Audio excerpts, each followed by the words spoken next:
ఇప్పుడున్న SIT chief Sajjanar గారు, Hyderabad police commissioner కూడా సజ్జనార్ గారు, సిట్ ఇప్పుడు ఆయన సిట్కు చీఫ్గా ఉన్నాడు. ఇప్పుడు రెండవసారి ఏర్పాటు చేసిన సిట్, పొలిటీషియన్లను వేధించడం కోసం ఏర్పాటు చేసిన సిట్ ఏదైతే ఉందో ఆ సిట్కి ఆయన చీఫ్గా ఉన్నారు. నేను ఏమంటున్నా అంటే సజ్జనార్ గారికి ఈ సిట్ను లీడ్ చేసి ఈ ట్యాపింగ్ వ్యవహారాన్ని విచారించే నైతిక అర్హత ఆయనకు లేదు, ఆయన ఎలిజిబుల్ కాదు.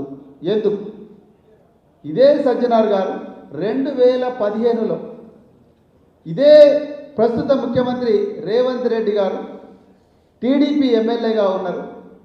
మరి ఆనాడు ఎమ్మెల్సీ స్టీవెన్సన్, ఎవరైతే స్టీవెన్సన్ ఉన్నాడో స్టీవెన్సన్కు 50 లక్షల నోట్ల కట్టలు ఇచ్చి ఓటు కొనుక్కోవడానికి, ఎమ్మెల్సీ వేం నరేందర్ రెడ్డి ఎమ్మెల్సీ కోసం ఓట్లు కొనుక్కోవడానికి లంచం ఇస్తున్న కేసులో పట్టుబడ్డాడు.